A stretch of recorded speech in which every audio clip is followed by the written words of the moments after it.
Hello and welcome to the Health Oddity Podcast, episode 252. We are joined by a very special guest today, who I will introduce you to in a minute. But before that, I am just going to touch base with Mr. Peter Lant, who is down in Bath in Somerset. How are you doing, Pete? You okay? Yeah, I'm right. Yeah. Very understated. Very understated. No, I'm all right. I'm like our guest has just said, I'm busy today. It's one of those things. It's just turned into a busy day. So Well, thank you both for making time to squeeze me in. Thank you both for making time to squeeze me in. Brilliant. Okay. Now we are joined. I'm not sure actually where Ben is exactly, but we're joined by Mr. Ben Glasscock. Where are you at the moment, Ben? I live in Liphook in Hampshire. In Hampshire. Oh, okay, because that's where athlete movement is as well, isn't it? So it is indeed. You are in Hampshire. Brilliant. So yeah, we are joined by Ben Glasscock, who is a professional strongman, Giants Live athlete. Recently, I think it was because I remember I watched it live while I was skiing. So I think it was the first week in Feb was the Britain's Strongest. I think. It was indeed. Yeah, it was. I was there. And you were there, Pete, weren't you? Yeah. You were there in person. Was it Leeds? Was it? No, it was in it's Sheffield. Sheffield. Yeah. So fifth place in Britain's Strongest Man, and then both Pete and myself will both be at the Royal Albert Hall. In fact, this podcast, if you're listening to it when it comes out, is coming out on the Friday, the 27th of June. So it'll be next Saturday. It is fully sold out, I think, already. The Royal Albert Hall. It's a sellout show. It's always a fantastic show. Will you be making your debut there, Ben, at the Royal Albert Hall? Yeah, that's the first time I'll be at that competition for sure. Yeah. Yeah, fantastic. Which is pretty scary. And it's a big one, isn't it? I looked at the lineup today. Today, it's a hell of a lineup there. You got like Rain O'Neill, and you got like Mitch Hooper and all these guys. So it is a big, scary international lineup for sure. And then you got little old me tagged on the end. But yeah, I mean, it really is very, very exciting to be given that opportunity. And obviously I leapt at it because you're not turning that down. You know, that is one of the biggest shows in the calendar. I actually went to watch it in 2023. And it's my favorite show today. I thought it was unbelievable, really entertaining. And the Royal Albert Hall is just a crazy venue. So, yeah, I really can't believe it still, to be honest with you. And I'm super excited for it. Yeah. And it's awesome that you both will be there watching it. That's really, really cool. Yeah, I think actually it's only you and maybe Paddy who are the only two English there. Yeah, only two Brits, so me and Paddy, yeah. Yeah, because neither of the Stoltmans are there this year, and Shane's not there, and so yeah, that's fun. You got a lot of Americans, Canadians, obviously South Africa. So I think Mark Felix is going to be there as a kind of guest, kind of something to the Hercules hold, I think, but not he is indeed in the show. But yeah, because I've been to that one for I think this will be like the third or fourth year in a row, and I think it's a fantastic show because you got. I mean, it's the closest one to all of us, isn't it? And it's just superb. Yeah, night in London, watching professional strongman is really, really good. And given that most of the shows are up north or obviously in Scotland as well, it just makes it a little bit more accessible for a lot of English people, especially the ones down south or sort of in the Midlands. So yeah, it's a really popular one. Plus. Always a sellout, like you said. And I mean, I think the weird thing about the Royal Albert Hall is you can't apply to do shows or events there. You have to be asked. So obviously Giants Live were asked to put on the Strongman Classic. So it really is very prestigious and feels like a really big deal. So yeah, again, I'm equally as excited as I am terrified for it, but terrified in a good way, terrified in a I sort of want to raise my game and rise to the challenge kind of way. Yeah, and I think for a lot of the guys who come over, especially from America and Canada, it's such a historic venue as well that they really to do that in London. It's a real special event, and I think a lot of them really love that event. So no, that's brilliant. I mean, yeah, I'd relish in the opportunity to do that if I was American or whatever. And it's quite a special venue as well because, as you guys know, you've been to see it. Everything's sort of right on top of you, it's really close knit. And it's incredibly loud and very sort of crowd friendly in terms of, you know, the viewing experience and stuff. So yeah, I mean, I remember the atmosphere was, you know, crazy in 2023. So the fact that I'm going to be sort of in the middle of that atmosphere is just mind blowing. So yeah. Yeah, it'll be a bit like being in the middle of the Colosseum, I'd imagine, you know, like as a gladiator or something. Honestly. It's just a wall of people all around you, isn't it? So yeah, wow. Yeah, the sea of noise and sort of very clustered, and yeah, just incredible. Really can't wait. And then obviously, you know, 2 weeks after that, very close vicinity is England's Strongest Man, which is in York at the Barbican Theatre, and obviously that's paired up with Britain's Strongest Woman. So it's like a, you know, weekend of strength that Giants Live and Official Strongman put on. So that'll be incredible as well.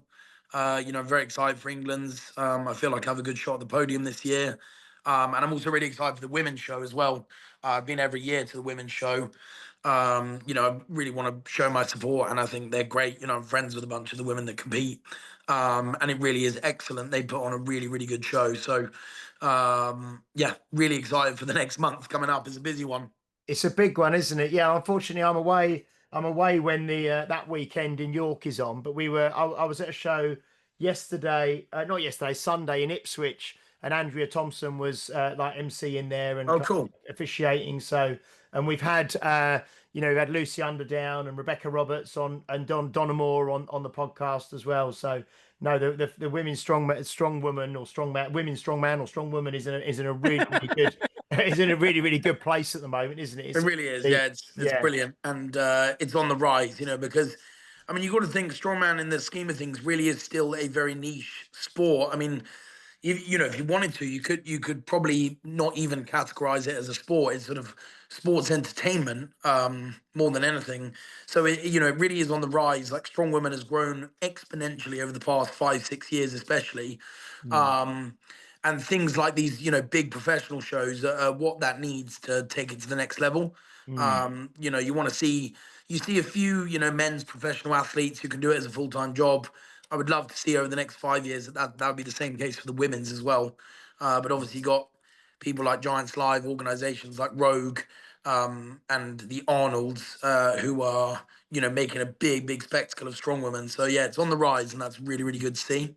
No, that's I think what's really great about it is you guys kind of bring each other up, don't you? Because I mean, the representation from the UK and from England as well, like is within that, in sort of like, you know, in obviously in UK Strongest Man, but then in Europe's, and then in the World's Strongest Man as well, with Paddy Flynn was there, Andrew Flynn, and yeah, Shane was there as well, and then the representation in this, and also with the representation of the women in who are the strongest women in the world. So like Lucy Underdown, you know, Donna, Rebecca. It's like there's like a huge pot now. Yeah, you're too right, for sure. All coming up. Britain is so unbelievably strong in the strength and depth on both the men's and women's side, not just in the opens, but in the weight classes as well, which obviously shouldn't be forgotten, is just crazy. You know, I was at Britain's Strongest Man and Woman weekend up at Fit Expo a few weeks back. I was doing the commentary on the live stream, and you know, it was quite a like dissipated lineup, and there was still just, you know, immense levels of competition going on, especially on the women's side. I mean, some of the women's classes were so tight on points. So it's good to see that representation is there, but that the strength and depth is really at a good level as well. And I think that stems from things being cultivated at the grassroots as well. You know, I know obviously both you guys, and, you know, unique results yourself, and you know what we do at Athlete Movement and other things that I'm involved in as well. You know, Hampshire's Strongest, the competition I run, we're really trying to push that sort of grassroots, beginner, novice level of the sport. You know, women especially getting into it. You know, I've done a real big push this year on getting the women's classes filled out, because the more competitive you make it and the more you push it out there, the more people can get involved, and then, you know, the level just gets better and better and better, and that's what we want to see. Yeah, no, that's fantastic. And what did so like you say, this is a fairly new sort of sport, certainly to this level. I mean, I know World's Strongest Man's been around for about 40 years now, Yeah. you know, something like that. But what's your kind of sporting background, Ben, or how did you come to strength training and then to pursue it as a sport in itself, as in strongman? Yeah, it's a weird one actually because it's been a very slow burn. Like I didn't watch World's Strongest Man when I was younger. I actually didn't really care about strongman until 2019 when I met Adam Bishop, because he's local to us. He's about 10, 15 minutes away. He used to train at my gym a lot. Now he has his own sort of places to train, and he trains at home. But I got into it sort of because of him and watching him. I would help him out in the gym, and then he told us about the competitions. And we went and watched one. We watched Wembley 2019. They did one at Wembley Arena, and I loved it. And I thought that's really, really cool. You know, professional strongman is crazy. I didn't even know about Eddie's deadlift record. You know, really, I knew he'd pulled 500 kilos. I didn't know about Giants Live or anything like that when I was younger. So basically, at school, I did rugby to no good level. I just played it, really liked it, liked the physicality of it. So I got into the gym because of rugby because I wanted to get better at that. So I started like on my own with a weight set. My dad bought me in my garage when I was like 16. And I did a year of training, you know, going on bodybuilding.com forums, trying to find out what the hell I was doing. Just figuring out by myself and making plenty of mistakes along the way. And then I sort of stopped training like in the gym when the rugby season was on. And then it was a bit hit and miss throughout school. And then got back into it before university and at university. Um, and just before I went to university, I got into powerlifting. So I did my first powerlifting comp in 2016, I want to say. Yeah, I think it was 2016. Um, and was that before or after university? It might have been after university, you know. I think it could have been. So yeah, I really like, it was a real slow burn. I think I got into the gym at university, started taking it a bit more seriously, and I was like, oh, powerlifting's fun. And I got into competing. No, I did it before university for sure. Sorry. Um, and then we've set up like a powerlifting club at my uni because it was just not even known. So, and then I sort of realized I didn't really like my business management degree. I sort of was just getting my way through that just to tick it off. And I was like, you know what? I just quite like the gym. I like helping people in the gym. I like, you know, coaching people on what to do and the community aspect of it. Maybe I should look at that as a career after university instead of this dead end business management degree, which I had no idea what I was doing with. So in the summer before third It's year, funny because when we had Paddy Haynes on, he's got I think he's got a Forensic. master's in forensic Master accounting in or a forensic, something. and Yeah, he was an accountant. yeah, Yeah, yeah, yeah. yeah, yeah, yeah. So yeah, so you And decided maybe the gym stuff was for you, yeah. honestly, it's weird. Like I think you can have all sort of background, can't you? Like it's not necessarily that I did like sports science or anything like that at university. You know, I as I said, it was a real slow burn, and I sort of found a while to find my passion. But I think that's good advice for others. Like you don't need to have it figured out immediately. You know, you can take your time with it, and there's no sort of time limits on these things. You know, I know people who get into strongman or get into anything at 30, 35, 40, and have great success in it. I'm 40. I'm 48, mate, and I'm just finding out what I'm trying to do, what I'm doing. That's what I mean, you know, and like, yeah, there's no limits on when you can become passionate about things and sort of improve on stuff, is there? But yeah, so did that uni, and before third year, basically went and got my personal training course in the summer. I did like an intensive one up in London because I thought, oh, that's, you know, that'll be a good thing to have after uni. You know, that's what I'm interested in. Then third year, you know, half work went on the degree, half work went on, you know, expanding all my knowledge and, you know, how to coaching people for free, gaining experience.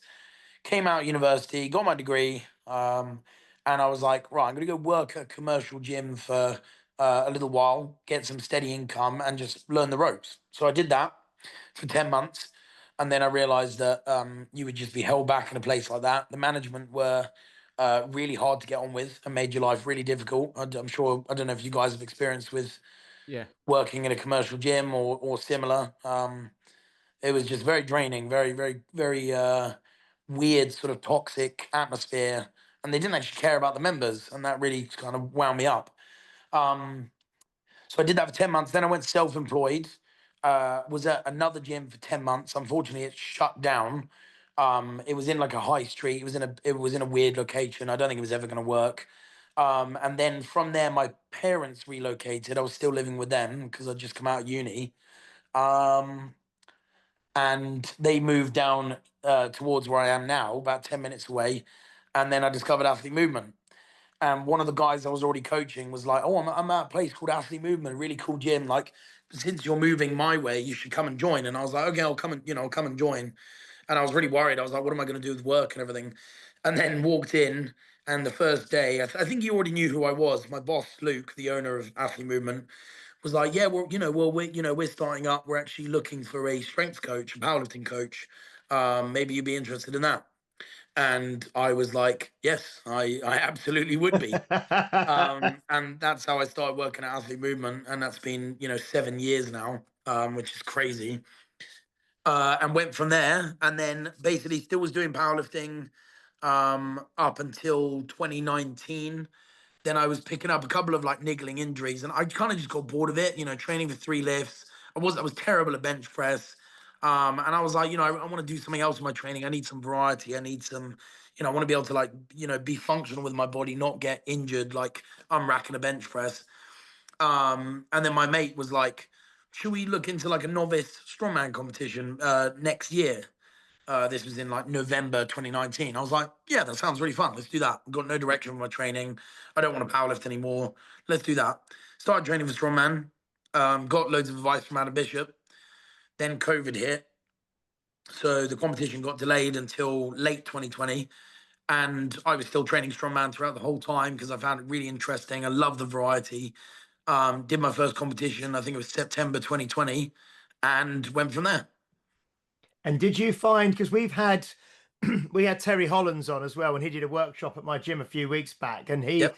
both him and, because he was one of these people who said, well, first time he ever did a deadlift, he deadlifted like 280 kilos.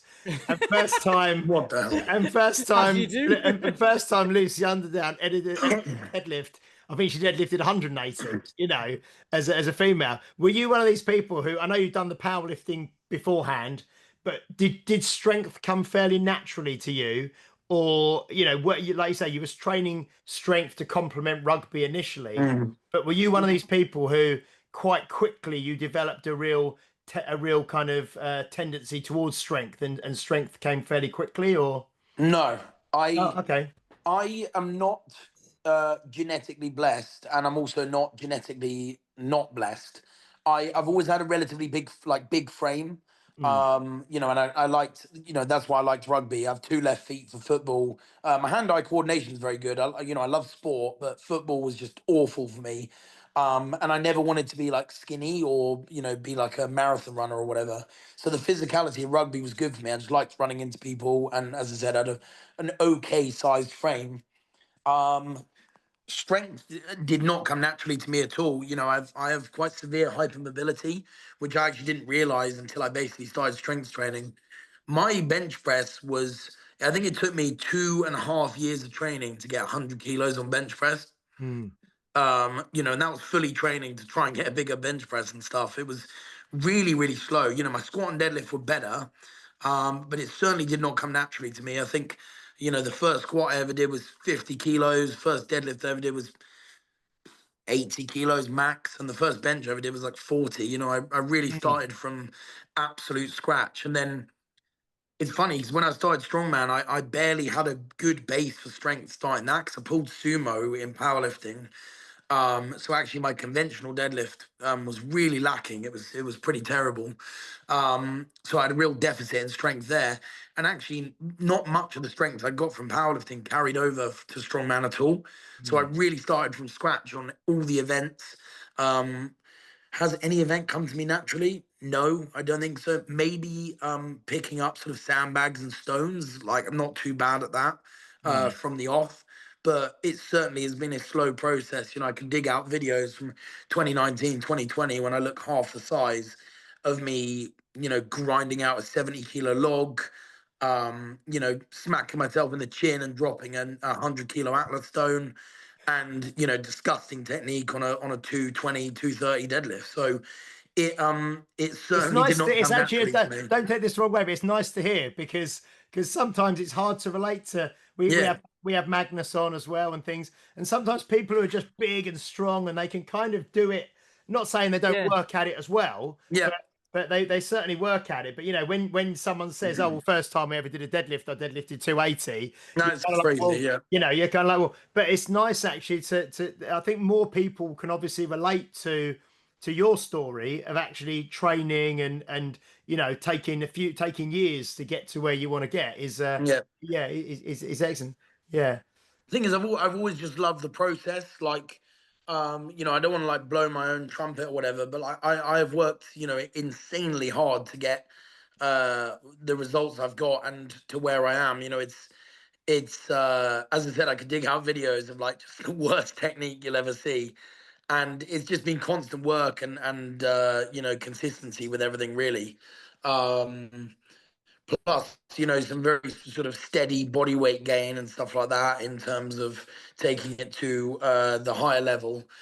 But yeah, as you said, it's a little bit more relatable when someone, you know, has done that sort of slow progress, because you do get some monsters and some freaks in the sport, and in other sports who just pick it up like that, Mm, and you wonder how they do it. You know, some people just burst onto the scene and it's like they've done it forever, you know. But yeah, mine has been a real slow burn, but I feel mm, like that's really helped, you know, my coaching ability for, you know, complete beginners to, you know, people who are sort of intermediate and want to take it to that advanced level, because I've, you know, you know, done those footsteps myself.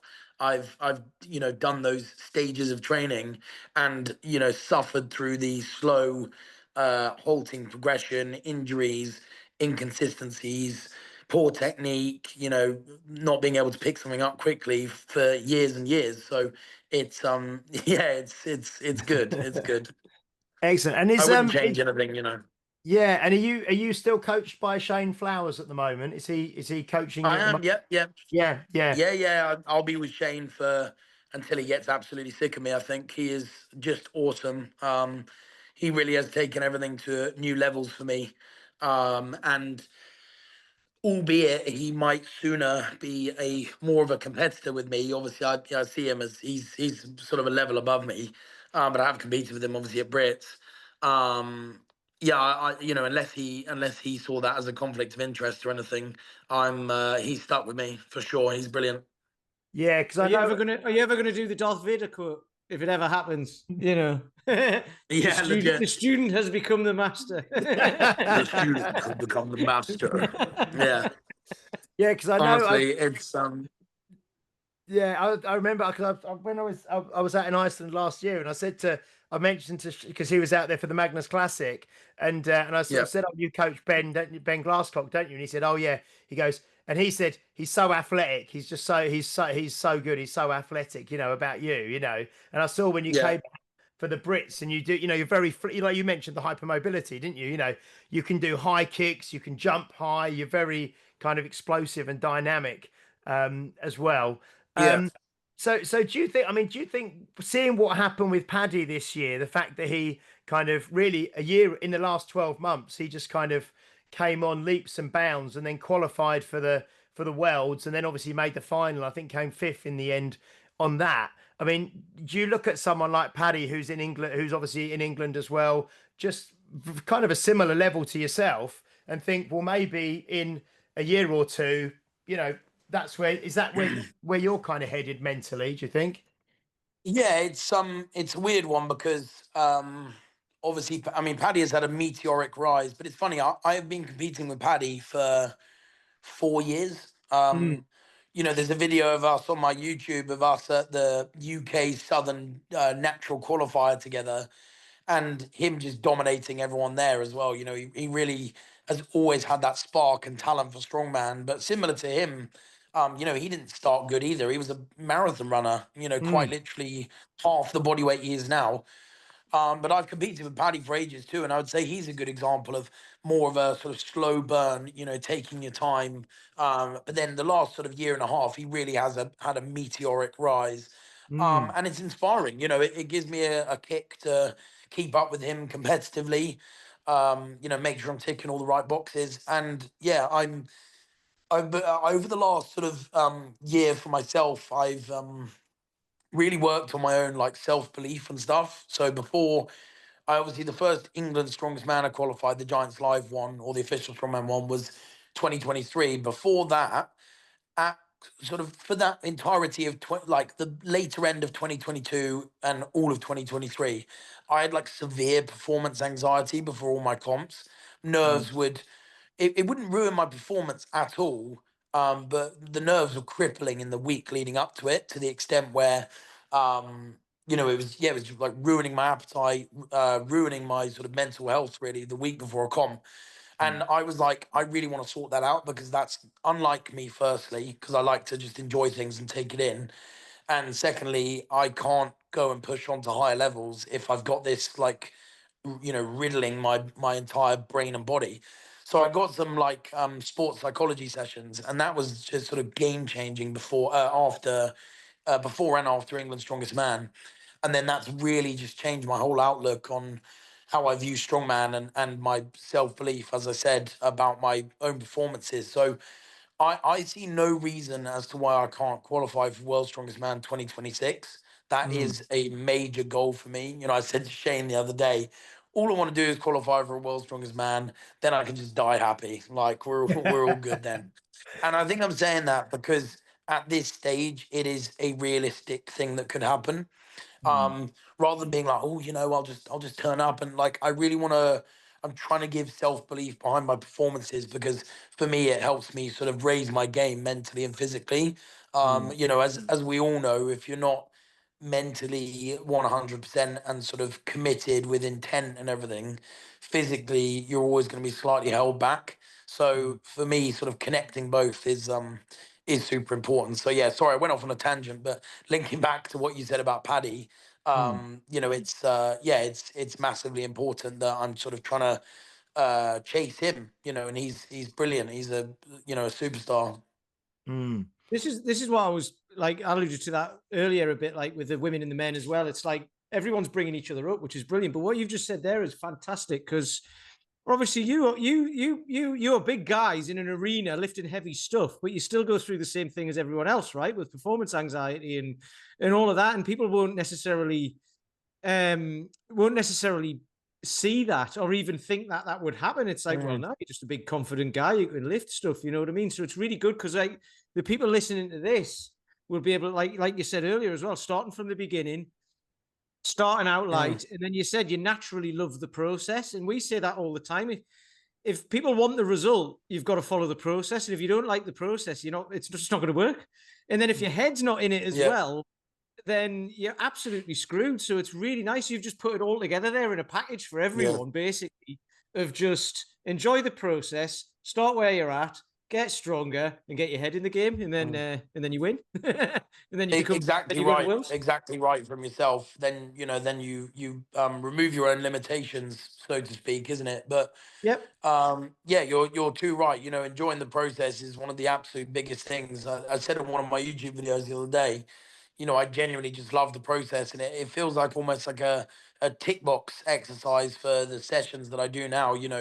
I tick off the numbers and the weights and the competitions and whatever. They don't phase me as much, but what has risen to the top is enjoying that process and just liking what I do, and that's just massively important. But there is another side to athletic performance, which is that mental side. You see competition floor, under the spotlight, athletes being able to perform, and then you don't see the behind the scenes necessarily in the warm up area where they're sort of, dry heaving because they're super nervous, or like shaking, or and it does happen. So addressing both, everyone will go to a physio or the doctor. You break your arm, you go to the doctor. You go to your physio for sort of niggling injuries and whatever, and tight muscles. But if your mind is not in it fully or 100%, then you need to get that sorted. You will not be able to just dumb that down with whatever you try and dull it down with. You need to go and get either some sports psychology sessions, some therapy if it's maybe deeper rooted issues, or, you know, try and get it sorted in some way, because it all links into your personal progress. Yeah, sorry, it's a bit deep, but I No, honestly, now that I have done that high level, I've seen that more often than not. And you can see how much people hold themselves back with it. No, Yeah. it's great. And I saw a video. I was just watching one. I think it was just a day or two ago, and Tom Stoltman was talking about how he brought in like a sports psychologist and started using. And you know, you think he's like whatever he is, 6'9", 400 pounds. You know, 3 times world's strongest man. And you know, you need and all the you know even the top tennis players, top footballers, all these top performers. Yeah. They know, you know, Formula One drivers, whatever it is, everybody needs that because the mind controls the body, doesn't it, ultimately? Yeah. And I was talking about we went to this small comp at Ipswich at the weekend, and there's one lady who trains with us, and she's really quite strong in the gym, but when she goes to a comp and there's like lots of people watching and kind of the pressure turns on, she always kind of seems to not underachieve, but not do as well as she could because the kind of nerves get the better of her. You know what I mean? And whereas some people go and the adrenaline and the nerves, they get another 10 or 20% better than they would in the gym. You know, so it's yeah, it's and especially like you say the level that you guys are at now. I mean, they say, don't they? It's one thing doing it in the gym when you're training and you've got your own bar and all your own setup and you've got as long as you want. But when the Creature lights, comforts. Yeah. yeah, and but when the spotlight goes on for guys like you and they call your name and you have to step up and do it, it's a totally different level. In terms of your training, then Yeah, now, I mean, that's yeah, very, very true. Yeah. yeah. In Not being terms able of to crumble under pressure. But most of the time, the funny thing is, it's quite an easy fix. But you just need to have that responsibility for yourself to like look inwardly and you know, try and address the issue or get outward help. Because I know Tom Solomon said for when he won 2021 Worlds, his first one, the difference between his second place the year before and that first place. He said he brought in that sports psychology, the sports psychologist, and it just changed everything for him. And you could literally see it. You could see how laser focused he was at Worlds. And then the next year, I went and watched World's Strongest Man in person, 2022. Tom Song was absolutely lasered in then, and you could literally see it when he was in the heats. You're like, he's gonna win. You could mm, just see it in his whole personality and everything, and it was like just a complete switch. And yeah, I mean, you know, it's proof in the pudding, right? yeah, no, that's incredible. And with I was going to mention your, like, I went onto the athlete movement website and had a little look, and I know Yeah, maybe your profile and stuff on there. I think it may be a little bit older now. The thing that was written, I don't know if it's too up to yeah. date, but it talked about your training and how you know you follow. And again, now you're obviously trained by Shane, so probably training has Mm, changed somewhat. But it was talking about this kind of a sort of a slow building, kind of like a linear progression, you know, linear periodization, progression, you know, and you're not training yeah. to failure when you train. You're kind of nudging the weights up rather than trying to smash through them. So, I mean, maybe can you just tell us a little bit about your philosophy around training? And I mean, obviously, you're a coach yourself. You train lots of people yourself. Hmm. What are the kind of key principles that you use to help your clients get stronger and remain injury free, which is often one of the main things? It's funny you mentioned that. I just literally did the reason why this day was busy. We do a staff development session every month or two at the gym, and it was my turn to do my one. And I was talking. I did like a mishmash of stuff, but the last thing was how to, you know, or like obviously the guys are fellow coaches, so they know how to, you know, train people for strengths. But it was just sort of going over it on how to strength train and any issues you run into. And you know, it's just getting those fundamentals right. Like technique is just absolutely crucial. You know, there's 1,000 ways to get strong, but you know, you want to make sure that you're sort of doing targeted adaptations so that you are getting stronger. If we're just talking about getting stronger, for example, um, and obviously just covering all the bases, like making sure that you're getting your, you know, general base strengths up, doing your conditioning work, doing your mobility and prehab and rehab if you need to, and just yeah, being consistent and ticking off all the necessities is a really dumbed down version of my philosophy. But the other side of it is also enjoyment and adherence. you know, if someone comes into the gym, if you give them a program and it's 4 days a week and they only come in 1 day a week and it's absolutely perfect session, someone else comes in 4 days a week and, you know, it's mediocre sessions, but they get them ticked off. You'd rather have that. You'd rather have the person that comes in and sort of gets it done, enjoys what they're doing, but every day might not be, you know, the most heroic day of their training life, rather than the person who sort of doesn't really enjoy it. And then when they do come in, they actually have a bit of they have a great session. So yeah, it's that adherence, consistency, and enjoyment are fundamentals of what I try and, you know, do for people I'm working with, and are also what I think are kind of keys to success as well. And I saw something else that I thought was really nice that you said about lots of kind of these small kind of isolation accessory exercises, that because a lot of the time in the gym you can distract yourself by doing things that are not, that are kind of, you can fool yourself that you're doing things that are doing you good, but you're really just distracting yourself from doing maybe the big exercises, you know, like the squats or the Yeah. deadlifts or the pushes or the presses or the pull-ups or whatever. So I thought, so you've obviously, you believe, I suppose, that the majority of work should be kind of big compound kind of whole body, or big movements, multiple joints, multiple muscles, that kind of thing. Yeah, I mean, I don't like saying the words, but it depends. Like, Yeah. if your goal is to get bigger and stronger, then yes, absolutely, those should be the bulk of your training. But that's not to say that you can't have other exercises in that you maybe enjoy, or you know, are going to keep you adhering to your program and stuff like that. So if someone wants to get a bigger log press, but they also want big biceps and to enjoy like a good pump in the gym, and they're working with me, I'd make sure that they're getting both. You know, Mm, they'd get their log press progression and they'd also get the pump that they want to enjoy. So mm. it's yes, like the bulk of your training should be done around multi-joint, effective, you know, big lifts for the majority of your training time. But there's always a place for other stuff if someone wants it. And as I said, those big three for me: adherence, consistency, enjoyment, will always be at the forefront of someone's program if I'm working with them on an individual basis. You know, I'm gonna focus on those, and anything else is a an afterthought really of those three.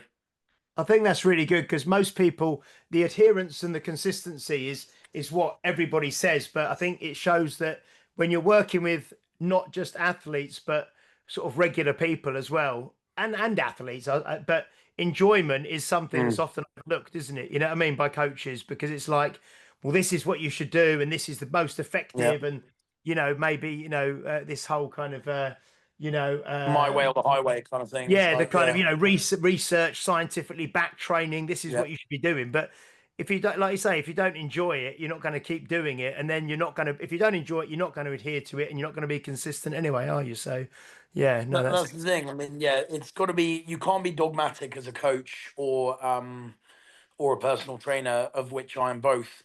You know, you have to be relatively open minded, and also it's remembering that the human comes first, like the person comes first. You know, mm, they're paying you, you know, to so that they can enjoy what they're doing and get results. And it depends on what they say. If someone says, "Look, I want to get new 1 rep max deadlift in 8 weeks' time," and you go, "Cool," and you set them this, and the next week they're maxing out, and they're like, "Well, it's just for fun. It was what keeps it fun for me." Yes, I'm going to bollock them. And because I'm like, well, you told me last week that in 8 weeks you want a big deadlift and you're already going off program. So unfortunately they meet my wrath. But once they understand why that's a terrible idea, it's normally a little bit better. But as I said again, it depends. You know, I really don't like saying those words, but I have a couple of general population clients. You know, I have a couple of I've got like a older couple who I train. You know, he just wants to make sure he's healthy so he can lift his granddaughter, play with her, not have pain on his walks, and not have pain when he's gardening. Um, and he told me the other day he managed to lift. It was something like a tree, like something you put in like a tree stump as the base. Never been able to move it on his own. Always a two-man job, and he managed to lift it on his own because mm, of all the work we've been doing in the gym. And that to me is just so awesome. Like, you know, And then equally, I have people, you know, trying to qualify for England's Strongest Man and, you know, Britain's Strongest Woman and doing, you know, national competitions and international. So I love the variety, and it's always interesting to see what someone's goal and priority is, you know, and the training's got to fit around that. So yeah. Excellent. And just on your kind of size, you mentioned that you're already a kind of a fairly solid guy when you started training from rugby and all the rest of it. But what's your kind of weight sort of sitting at the moment, and how do you find that you've managed to increase weight, if you have increased weight quite a lot, and you know your kind of just the basics of your diet, I suppose. Yeah, so I mean, when I had come out of when I was at university, I had a bad first year. I got really homesick. I was in like halls that I hated.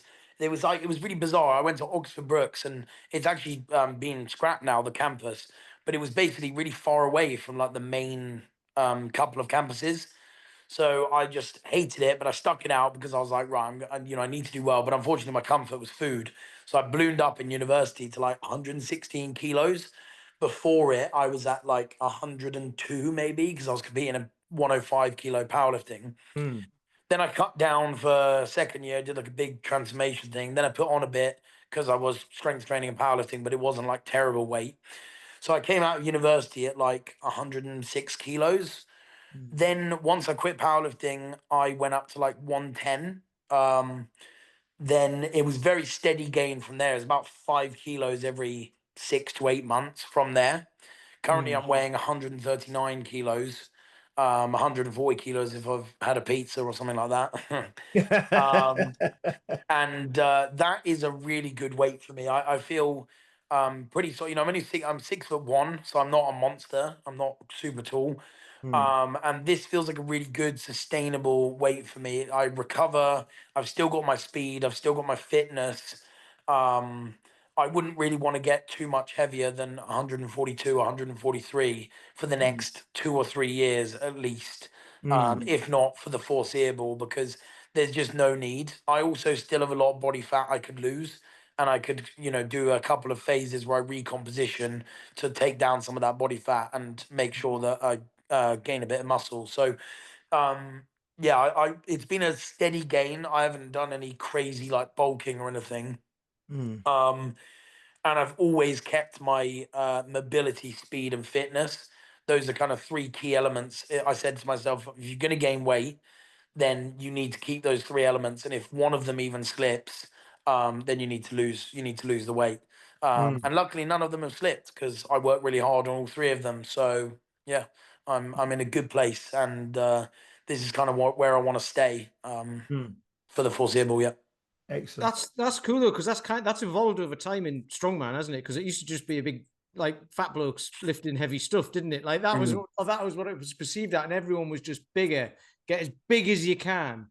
Yeah. Then even just more recently, like I'd say, like in the last even 5 years, you're starting to see people like yourself, and then Kodiaka and Paddy, and like all these people who are a bit like they're not just massive, and Yeah. they've actually said we've got bigger, and it was affecting our performance.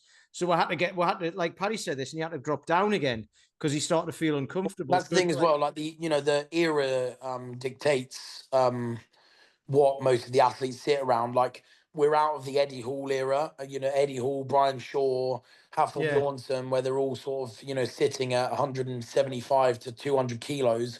And the events were, quite statically favored. yeah, And then, they tend to follow the general trend of the athletes. Then you got people like, Tom Stoltman is pretty athletic given his size, albeit he is 6'9" and 175 kilo. Then you've also got, Mitch Hooper, Novikov, Martins Litis over the past few years who've won worlds, for example. Obviously, other competitions are a little bit different. And the general trend of the sport is, yeah, a little bit more sort of dynamic and athletic, but still having sort of monster static strength, So I think the reason why that was is because, everyone sort of, idolized Eddie Hall because he was, he's so famous and established. And everyone tried to follow the, 10,000 calorie Eddie Hall diet and just got fat. You know, he's like, we're not all Eddie Hall, and you know, we're not doing what he's doing. So I think people have kind of realized that and strayed away from it. That actually having a bunch of useless bulk is as I said, useless, and will not make you do well at strongman. So yeah, it is interesting though to see the shift, isn't it? It made him do well, but he stopped as soon as he won. He was like, right, I need to, Exactly, because he was because ill. He was going. well, his health was illness, just probably, you know, on the absolute brink. You know, he did unbelievable, inhuman things. And then he called his time on it, and you know, sensibly so. He wanted to spend time with his family, and he did what he needed to do. You know, he did the big two, the 500 kilo deadlift that everyone said was impossible, and one world's strongest man, which was his big lifetime goal. So, yeah, you know, he literally showed that it wasn't sustainable, even for an absolute genetic, hardworking, you know, freak as himself. So yeah, not everyone is built like Brian Shaw and Thor Bjornsson, where they can hold 190 kilo body weight easily. You know, it's just not possible. So yeah, it's definitely strayed a little bit from that, and it's not necessarily like you're not necessarily favored if you're dynamic and athletic, but it certainly doesn't help to be slow and huge. That's for sure. What's interesting is like on the, I think for the carrying events, like the people who are massive lose out more on them than the people who are slightly smaller on the lifting events. Like that's what it seems to look like to me, because it takes up such energy for them because they move a bit like much slower. You're completely right. Because that happened at Britain's, didn't it? Yep. Like Gavin Bilton, who else was it? I can't remember, but Andy Black obviously had to pull out, and like because that first event took it out of everybody, didn't it? Sean Gillen as well, maybe, you know, 1,000-pound deadlift pretty easily, but struggled to finish a steeplechase with 3 bags. Yeah, you've got to have both. I mean, as you said, you know, you look at, again, we go back to someone like Paddy, obviously his overhead, maybe not looking at that as an example, but his deadlift is right up there. And then he'll go and win a loading event as well. And I think the other thing to remember is, you know, Arnold Classic aside, and maybe Rogue Invitational and Strongest Man on Earth, you know, just because you need to train a little bit differently and approach them a little bit differently. But if you're doing Giants Lives semi-regularly, they're an incredibly quick, fast-paced show with predominantly rep events. Yeah. And if you're not fit, you get caught out so quick. Like, the pace is unbelievable. You know, the speed at which you need to recover and then warm up for the next event and go balls to the wall.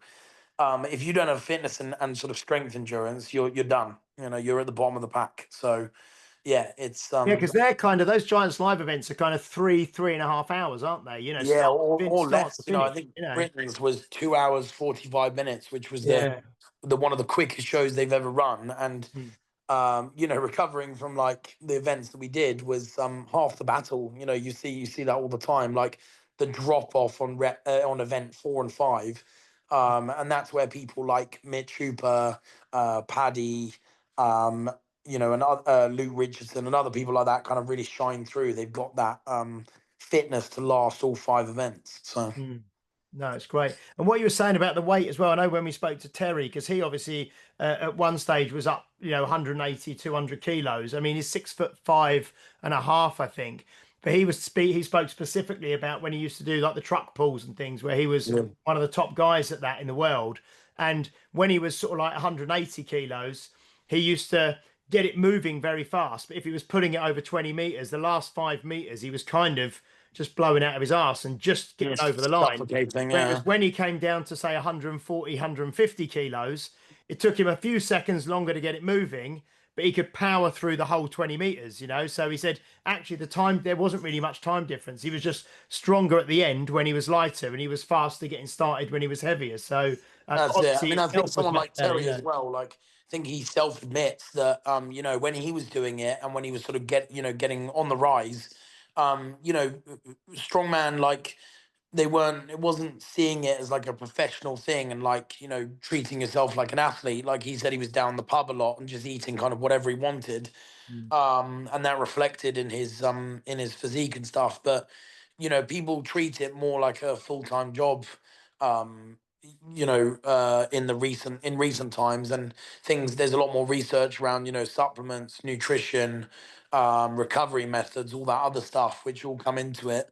I've struggled with my diet for a long time, eating the right thing and actually sticking to and being adherent to a diet. I'm always good on the training, but I struggle a little bit more on the diet side, but kind of, got more of a handle on it the last sort of year and a half. But it's a work in progress. But you see guys who are really, really on it, and working with sort of, like top of the line nutritionists and stuff like that to maximize performance, which just wasn't seen 10, 15 years ago. And again, that will push this sport into upper levels because everyone's going to keep getting better. That's just what happens in it. Like F1, the cars get better, faster, more efficient, the technology increases. And yeah, you see it across the board. Performances just go, through the roof. So what's great about that as well, though, is because then you see more spectators coming along to watch it because it's more entertaining, because people have put more into it. Because like football did the same, rugby did the same. Everyone used to smoke and drink and all that sort of stuff back in the days, didn't they? And then it started getting more and more professional. And that's exactly it. This is how it feels like Strongman is going. Like it was kind of a sideshow over here, big guys lifting stuff and drinking loads and all that. A bit like darts as well, you know what I mean? And then all of a sudden, but it's the same as soon as you get off that stuff. People think darts is like dead easy. It's like the concentration you have to stand there for hours to run things at like something that's this big is pretty like snooker's the same as well, isn't it? Like you're completely right. I mean, things. As soon as a few sort of pioneers of those sports and stuff start taking it a bit more seriously and pushing the limits, suddenly everyone's game raises. It's crazy, and I mean that's happened. There's been a few big milestones in strongman that have obviously helped that, and then it's at the stage where just everyone is good. You look at World's Strongest Man this year. As I said, like it's rising all the way through the weight classes. The weight classes are brilliant. The women are brilliant. World's Strongest Man this year, all 25 athletes were unbelievable. There was not one weak athlete in there. There wasn't anyone who was undeserving or making up numbers. It was a killer lineup, and that just again shows the direction in which it's heading. The strength and depth is huge, and it's being taken a lot more seriously by the athletes, by the fans, and by the promoters as sort of a proper pinnacle of strength athletics and as a sport. So I mean, long may it continue because it raises the game for everyone, and it means it can get in front of more eyes and stuff, which is only going to be good for the sport in every level.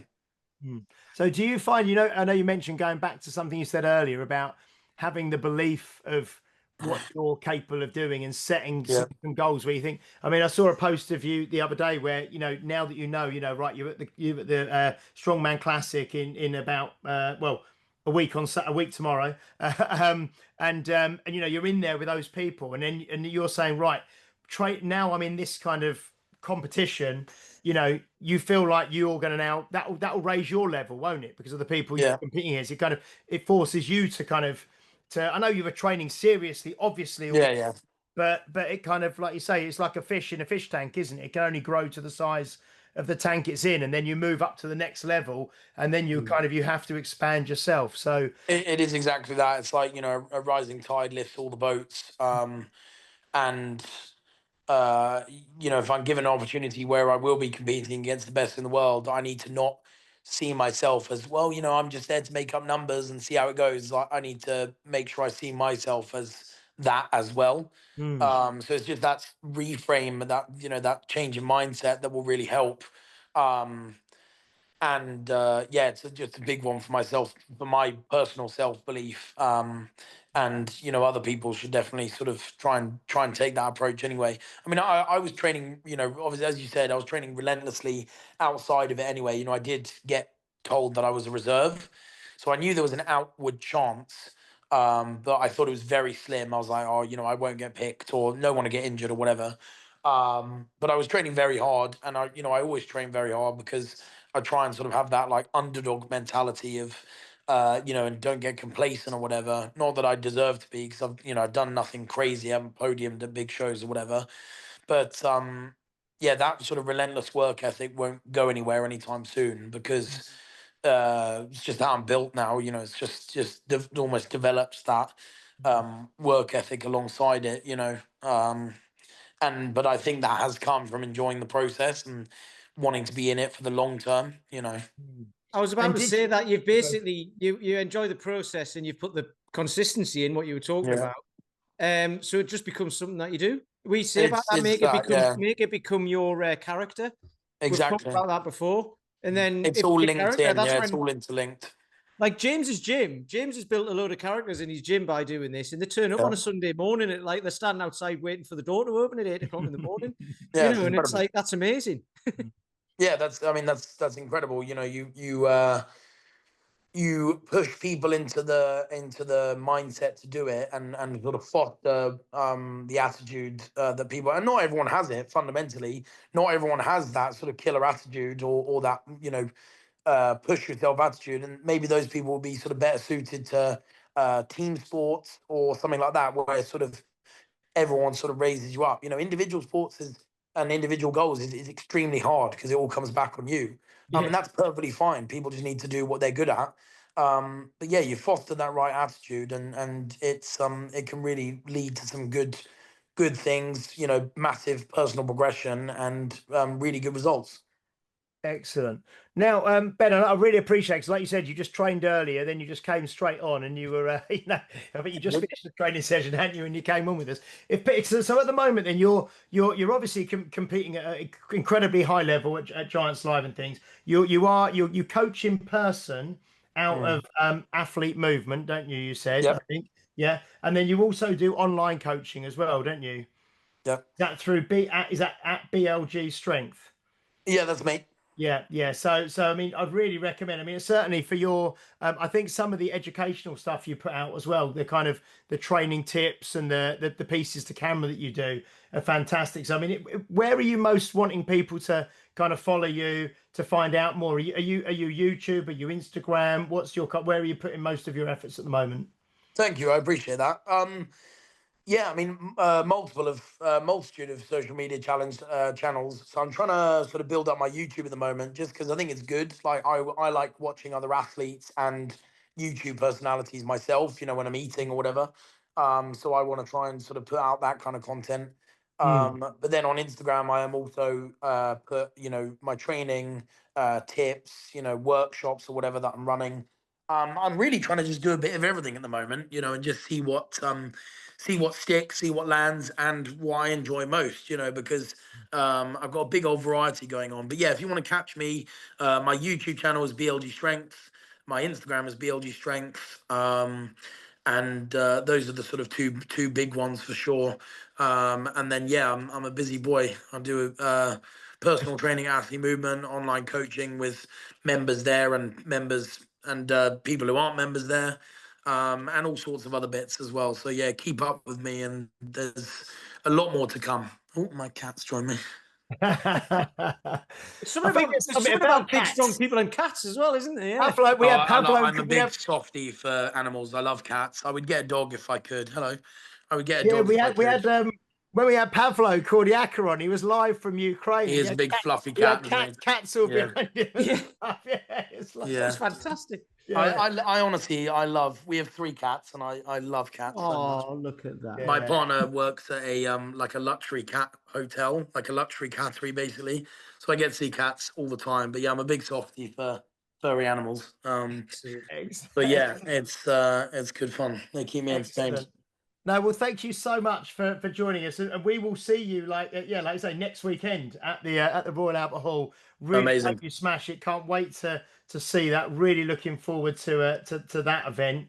And I was going to ask, did you ever do any? Because I know, did you ever do any of the Ultimate Strongman events, the Glenn Ross stuff? Did you ever? I did. Did I do 2? Oh, no, so my second ever competition, or maybe third, was the qualifier for Ultimate Strongman, and I got absolutely buried. I remember hitting 300 kilos for a personal best on deadlift. I failed the log because it was like 130 or 140, got absolutely crushed by it. And then I also did another one in 2022, I want to say, didn't do very well there either. Got crushed by the Viking press, crushed by the silver dollar deadlift. So I mean, I've always been a big proponent for sticking yourself in the deep end and seeing where you land, basically, you know, and that's the only way you're going to grow. As we said about, you know, putting yourself in a bigger tank. If you're a little fish, then you have more room to swim, you know. So yes, I have tried and failed. I know the only reason I asked, was... the only reason I ask is because I've been to the last 2 UK Strongest Man and going to this year as well. And very often you see people do that and then they kind of progress. Because I think Giants Live would be kind of like, I suppose, I don't know if you know, like the Premiership, if you like. Yeah. And the next one's like the Championship kind of thing. Because obviously you see like Andrew Flynn and Paddy Haynes and Paul Smith and all those guys have kind of come. Matt Diamond came through this year as well. Matt Diamond, yes. They come through the kind of Glen Ross ones, then go up there. So, but I just had never seen you at one of those ones. So I wondered if Flynn and Paul Smith, especially. I mean, you know, Flynn has been doing it for like 11 years. And obviously Paul I think Paul, you know, won the under-23s Ultimate Strongman. So it would be something that I would be interested in. But I really want to give, you know, Giants Live shows and above the biggest shot to try and get to World's Strongest Man in the next 1 to 2 years. That's sort of a big goal of mine. And unfortunately, you know, trying to qualify for Ultimate Strongman doesn't fit into that. But I'm certainly not envious of Paddy. I mean, he's got, and Andy and Paul, actually, you know, they've got, especially Paddy, he's got Royal Albert Hall. No, sorry, he hasn't. He's got UK's first. UK's qualifiers. He'll probably get through to the final. UK finals, Royal Albert Hall, England's Strongest Man. Like, that's a lot of big shows to do in a very close vicinity. So I'm kind of glad that I'm sort of not qualified for that scene, and as good as it would be. And so I think the UK's, because the UK's qualifiers in Milton Keynes, then the finals in Nottingham, then the Royal Albert Hall is 3 weekends in a row, I think. And then he's got like 1 weekend off or 2 weekends off. Then it's the England's, isn't it? So it's the thing is, I know Paddy, he's so resilient. He's like Mitch Hooper. He won't be phased by it. But you know, UK's is not. I mean, I know it's maybe not in the level of sort of Giants Live and stuff. It certainly is not a light show to be. No. It's heavy and it's 2 days and it's always really, you know, varied events. And it's hard on your body. So yeah. I was going to say, I'd like to do it, I'm not envious. I was going to say, my perception of that is it's a completely different train. Like, you must have to train for it differently, I suppose. You got to be, because it's like absolutely it's not based on absolute, like, outright strength. Giants Live is a little bit more like predictable. They sort of have the same 15 events they run through, whereas UK's you need to be, you know, really strong all round, actually, and strong in some weird ways. So I really like it as a show, and it's a good test. But yeah, in terms of it fitting into my current plans, unfortunately, just not. Yeah, maybe in the future. But as I said, I want to give Giants Live a sort of big run through and try and get to Worlds. So brilliant. Well, do make sure that you give Ben a follow. It's at BLG Strength. On Instagram, at BLG Strength Coaching on Instagram. Check out the gym at Athlete Movement, I think, on Instagram, and YouTube channel BLG Strength. Yeah, I think on the YouTube. Yeah, fantastic. Thank you very much. Yeah, brilliant. Thank you so much for joining us, Ben. And best of luck for the Royal Albert Hall. It will be amazing.